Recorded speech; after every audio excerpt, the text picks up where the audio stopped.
to the Tough Fish Show. I am so excited to bring to you Elizabeth Ducie. Elizabeth, thank you so much for being on the show. Thank you for inviting me. I'm delighted to be here. I am so excited you are, and I would love for you to start with how did you get into writing?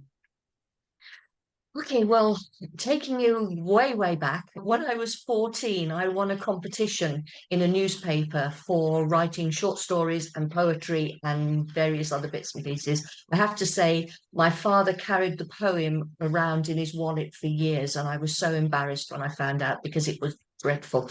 But despite the fact that I won that competition, I studied as a scientist and became a technical consultant and a technical writer. And for 30 plus years, I did an awful lot. I must have written millions of words, but they were audit reports, technical textbooks, training manuals, stuff like that.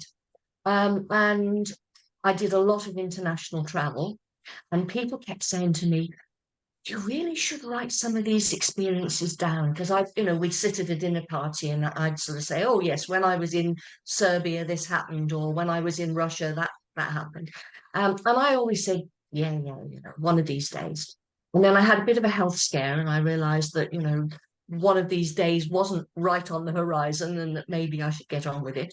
So back in 2005, 2006, I started writing creatively, and I thought I was going to write short stories, but I moved quite quickly from short stories to novels, and I've now published 7 novels, 5 collections of short stories, and my Author Business Foundation series on business skills for authors. I love all of that so very much. And I would love for us to start actually with that business series because, like you, I very much believe that this is a business that once you hit publish, it is a business. It is still a journey, it is still a marathon, and it is also a business. And there's so many parts that you're learning and a mindset too to adapt to because you have a creative hat you're wearing, and now you've taken on a hat of being a business owner. You're also learning when to go engage with a lawyer or when to go engage with an accountant, knowing how to handle your sales taxes or your income tax or what have you. You're learning so many different parts on top of the fact that you're making marketing decisions. And even if you're saying, well, do I go have a booth at this craft fair or go have a table at this particular expo, or do I say yes to this speaking engagement? Those are all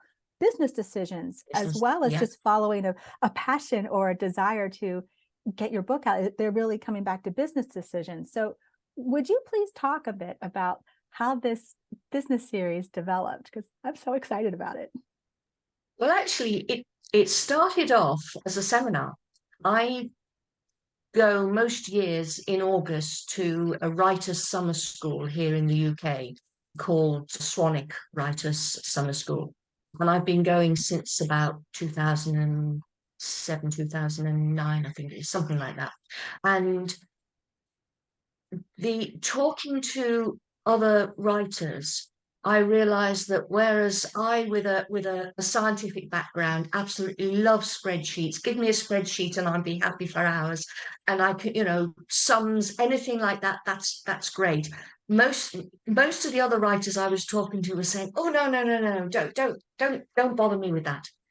And I remember having a conversation with somebody over the dinner table. And asked them a question about tax. And they said, oh, I don't have to pay tax. It's only a hobby. And I said, "Mm, not sure that's necessarily the case. It may be, but it may not be." And the more I talked to writers, the more I realized that a lot of them hadn't any knowledge or interest in the business side of things. And so I started off doing a workshop at Swanwick. And I did that for several years on just the basics, because one of the things I learned in my day job when I was in corporate world was I was working in the pharmaceutical industry. And whereas in the US and in Europe, we go for all the bells and whistles. We build a factory and it has to have all the latest engineering solutions. The sort of places I was working, which was Africa, the Middle East, Russia, and the former Soviet Union countries, they couldn't afford all the bells and whistles. And what we were looking at was basic minimum standards. What are the basics that you have to get right in order to succeed in the business? And so what I did was I wanted to apply the same principles to business. You can spend huge amounts on fancy computer systems and all sorts of things, whereas a basic spreadsheet is all you need when you're doing your accounts. So what I did was I developed these series of workshops about these are the basic things you need to do. And if you've got these in place, you don't need to worry about anything else. And after I'd done that for a few years, I'd started writing a blog and I ran out of content for my blog. So I then started putting bits and pieces from the workshops onto my blog.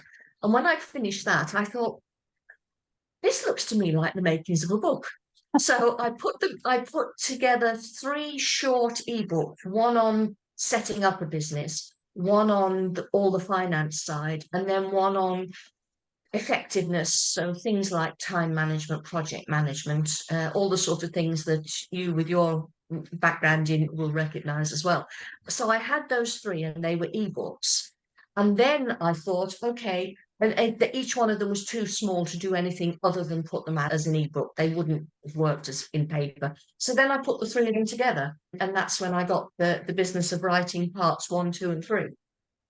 The other thing that I've been doing since 2011 is publishing as a, well, self-publishing has a connotations which even today are not wonderfully welcomed in some areas. So I call it independent publishing. I know that that means it might be confused with small independent publishers, but I consider myself an authorpreneur or an independent publisher.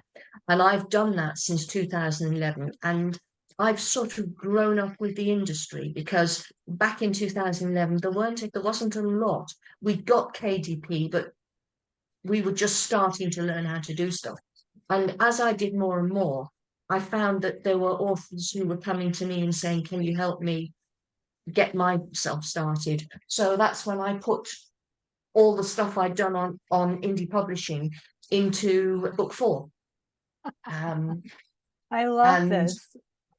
and that's so it's a bit sort of evolutionary, it's a bit sort of serendipitous, but it's worked.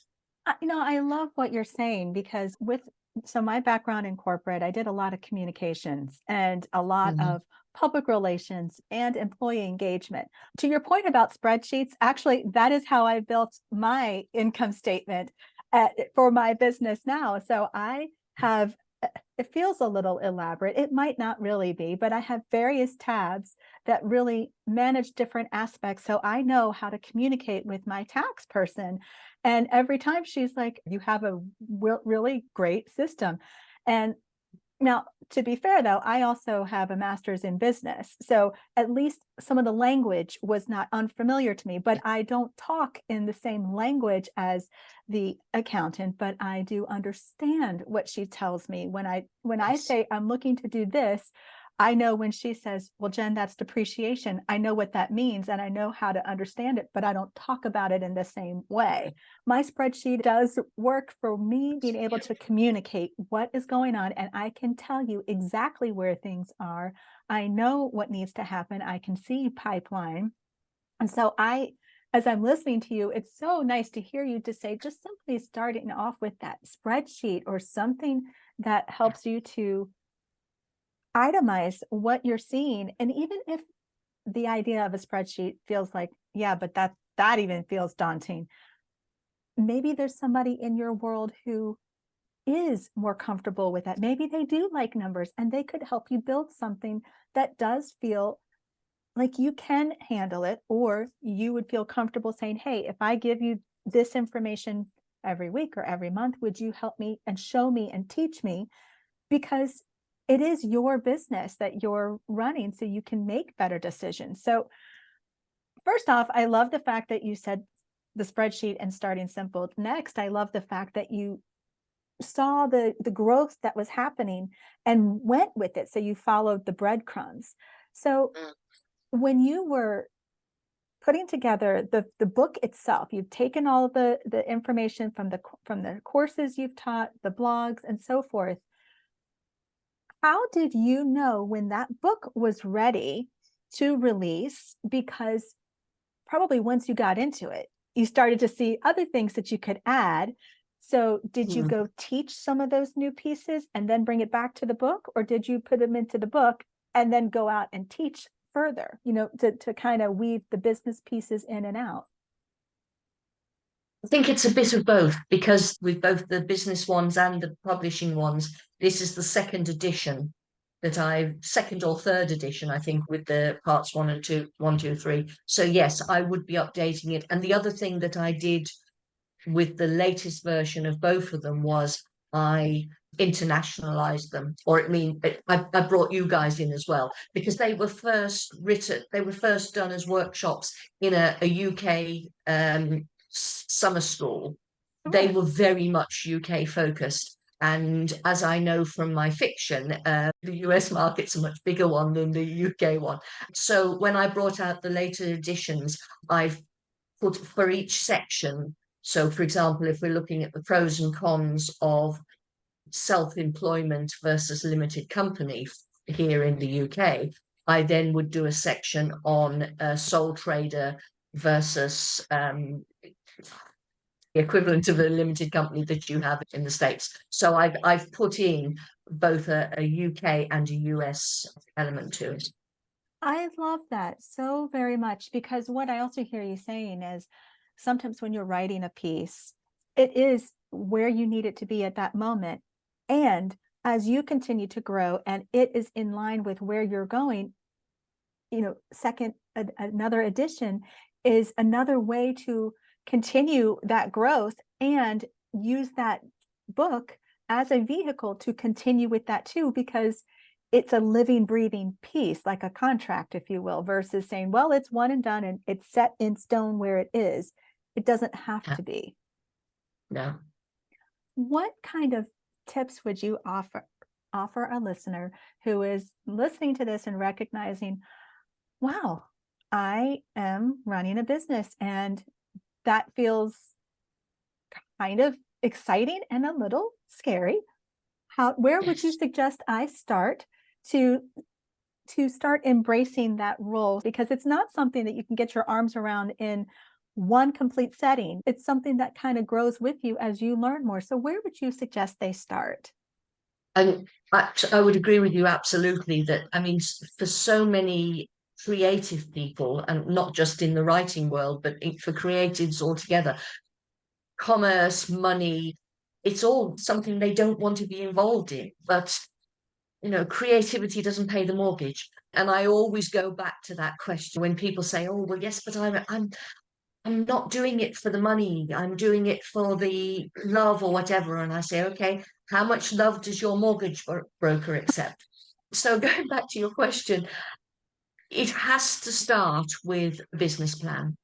And you can do this when you're starting out. I mean, a lot of people I talk to have got a hobby which they fit around their day job.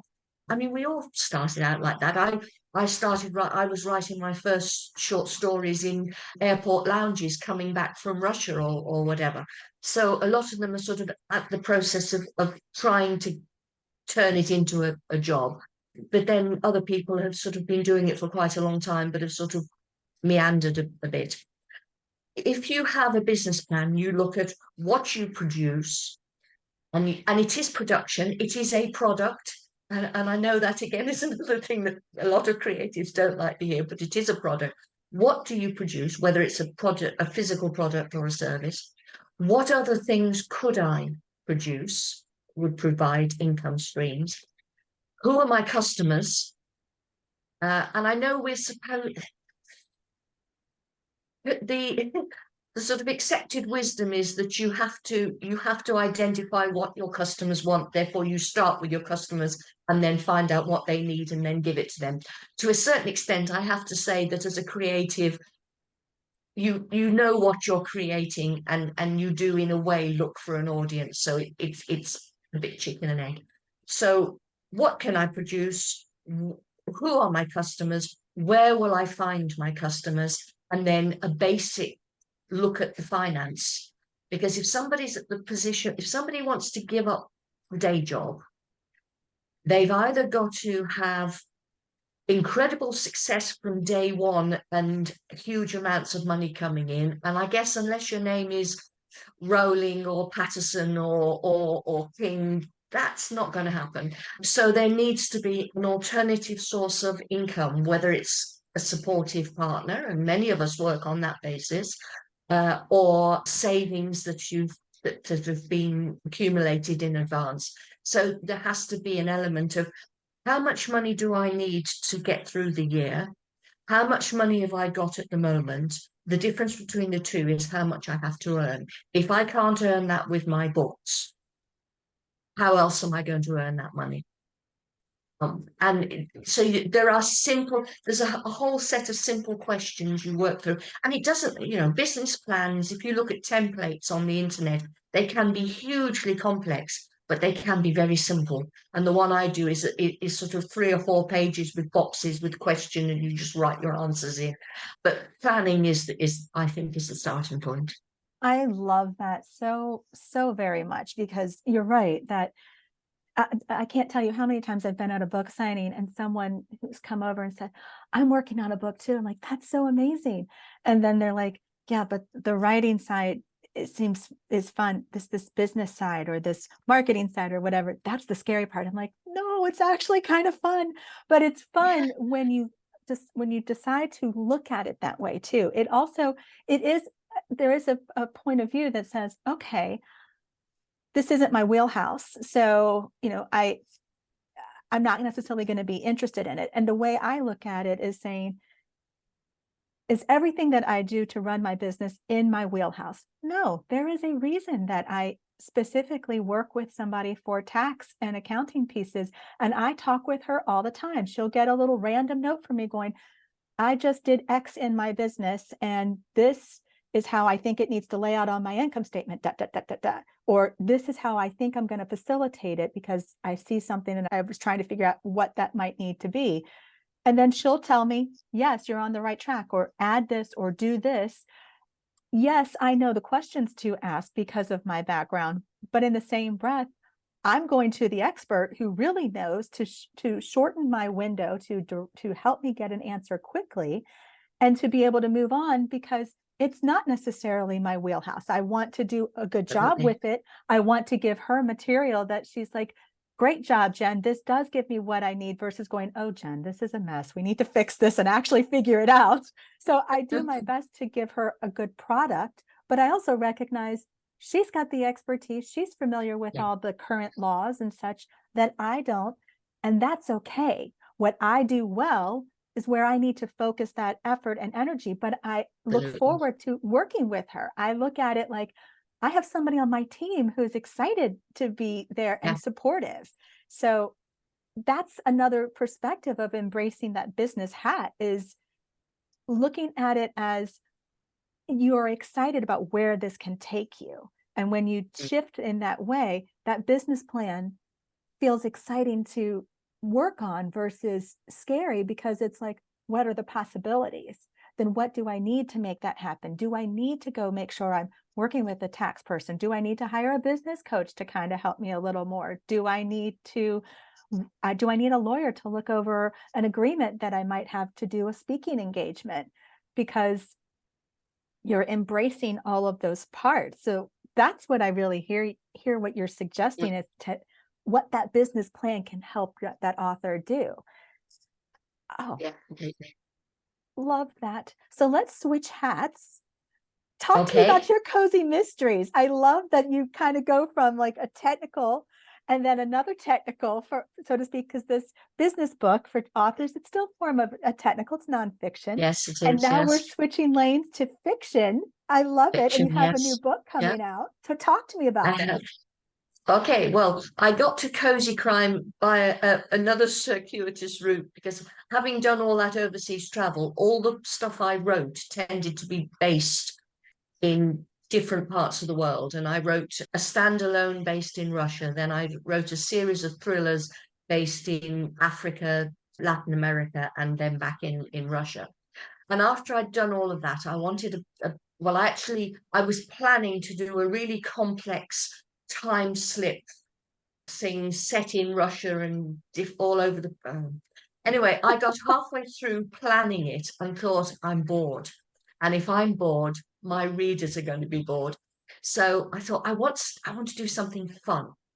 About back in 2007, my husband and I we're both townie. Well, we were both born in Birmingham, which is the second biggest city. We lived in London, we lived in a big town in the southeast, and we moved to rural, semi-rural Devon. So we live in a small town, and small town life is very different from anything else or from anything we've been used to. And I also, when you guys get Midsummer Murders over there, I think you get that one on television, and Murder She Wrote obviously Mhm. is one of yours. And I love that sort of fun, cozy crime. And I wanted to write about living in a small town, but I wanted to do it in a way that didn't get me driven out of this town because I quite enjoy living here. So I've invented a village. I found a green space 2 miles up the road from where we live, where feasibly you could invent a village. And I've invented this village, and it allows me to sort of mention Chudley, which is the place where I live, and Exeter and Newton Abbot. So I can talk, and one of the dead bodies was found in the local country park. So I can use real places, but I can base it on a fictional village. And I started off with Murder at Mountjoy Manor, which came out a couple of years ago. And then last year was Villainy in the Village Store. And the one that it was out in ebook mid-October, and it's coming out in a few days' time in paperback, is called Calamity at Coomsford Church. And I'm having great fun. They're relatively easy to write.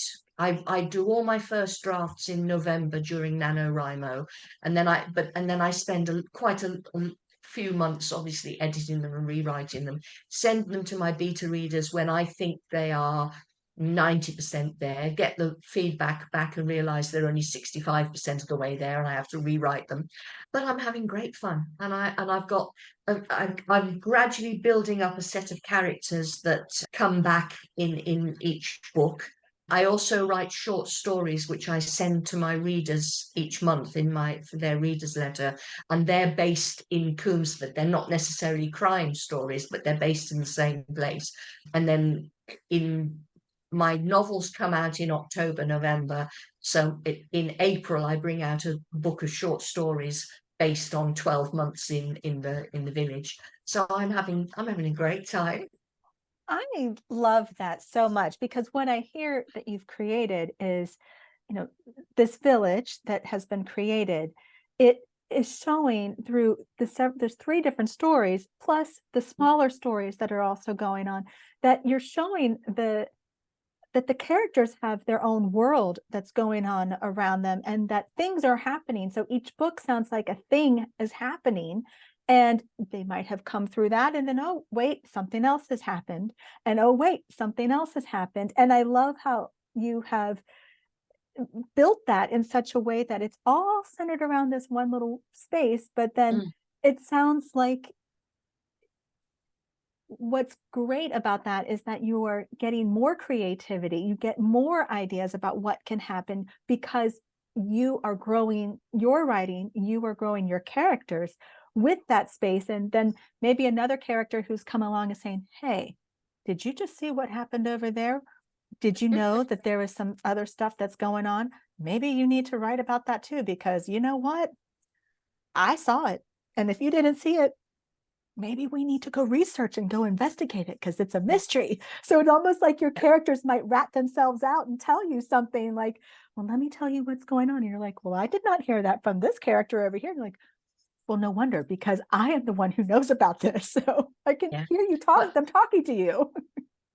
funnily enough, I thought this series of cozies was going to keep going. What I should say is that when I finished the thrillers, I wanted to get the characters out of my head because they've been with me for years, and one of the characters wouldn't go.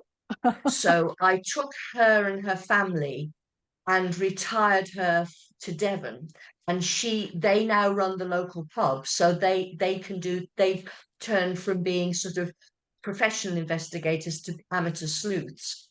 And the next one in the series, I had it all plotted out. And when we were on holiday in Greece earlier this year, I was sitting by the pool writing out the first few scenes. And I said to my husband, this isn't a cozy. I can't do this one as a cozy. And I found that the trilogy, which I thought was finished, I've got to do the fourth book in the series. So I've now got to take having done 3 thrillers and 3 cozies, I've now got to take a break from the cozies because my characters want me to write this 4th thriller, and then I can go back to the cozies. I love that. But to your point, like your characters, they really do come to life, Yeah. and they tell you this is what's going on, or there's more to this than you that we need to do. And I love the fact that this family was in one setup and then they had to move to another location, but the things that made them who they are, that innate curiosity, that innate desire to want to know what's going on in a sense, and get answers to things, still works very well being in a pub. That still works very well. Like if you think about the bartender or something, and I don't know how many different movies or TV shows or even in the books and such, where they're the ones hearing the different pieces or making the observations. So yeah, I love Absolutely. that. I But love that. one of the other issues I have with them is because I write them in real time. Um, the thrillers were set in 2004 to 2010, and these ones are set. The one that's just coming out is set in 2003. So if I'd known I was going to do that, I'd have made the character that went from one series to the other, I'd have made her younger at the start of the thrillers, because she's actually now getting to this. But one of the reasons for doing this 4th book is that I can allow her to then gracefully retire into the background, and I can bring somebody else to the fore as the amateur, because she's getting a bit old to do some of the things she does. What? Well, but I love that too, because in a sense that shows the idea of the concept, the storyline can continue, but it continues in a different way. And it continues in the sense that, yes, there's going to be something to uncover and solve, but it's a new person solving. Even if all the other things did not change, the environment didn't change or what have you, the fact that a new character is a part of that changes things and makes it so Yeah. that that character has to go through a lot of learning curves. And Mm. that's brilliant. So question for you: when you are moving between thriller and cozy mystery, although they are cousins in the same idea of, there's still that suspense element, Mm. what is it like transitioning between something a little bit more intense to something a little bit sweeter in nature, even though they are both solving things? Well, certainly the transition from thriller to cozy was quite easy. I'm not so sure that going the other way is going to be quite so easy, partly because I know that, I mean, the cozies are much easier to write. They're shorter for a start, but they're also not so complex. And I know the thriller I'm going to be going back into the international arena, so I've got to start doing a lot more research. So I did have this weird idea that I might get the thriller out early enough that I could do the next cozy this time next year. I don't think I'm going to do that somehow. If I do that, I'll be really pleased with myself. But I somehow I think that the thriller is going to take me a bit longer to write than the cozies do. But I think that in part too, that with the cozy, you can have a lot of things happen off page that allow for it to stay a little lighter, but yet still intriguing. Where a thriller, a little bit more is happening on page to kind of to really build the intensity that a thriller is supposed to have. So I can understand what you're saying through those two. Like perhaps they might happen a little in tandem where you're working on the thriller, and when some relief needs to happen, let's write a little more on cozy, and then go back and handle the thriller, and then go back and get some Yeah. relief with the cozy. I hadn't thought of that. If I do that, then I could bring out two in 1 year. Yeah, I may well do that. But you're right, like different types of writing require a different space, a different energy, a different level of what you're looking for. So I totally understand that. And even when you're familiar with the genre, you've written before in it, that doesn't mean that it's not going to be challenging. Just simply, it just might be a little less challenging. Mm, yeah, yeah, I think you're right. Yes. I I've am, also stepped back.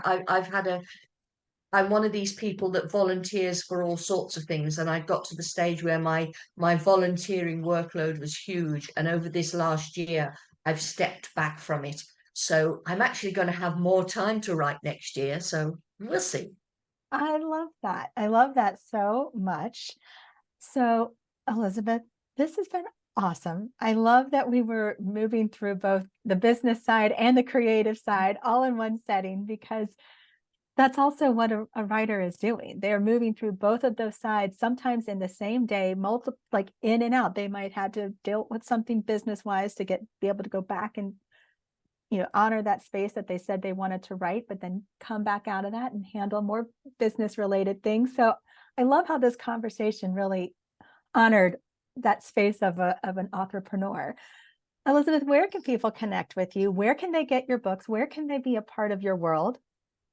All my books are on Amazon, both as paperbacks and ebooks, and they are all in Kindle Unlimited. So if somebody is a KU member, they can download them for free. My website is just elizabethducie.co.uk, and you can quite often find me hanging around on Facebook, occasionally on Twitter, X, whatever we call it these days. I think I still call it Twitter, but anyway, those tend to be the ones I concentrate on. I'm on LinkedIn occasionally.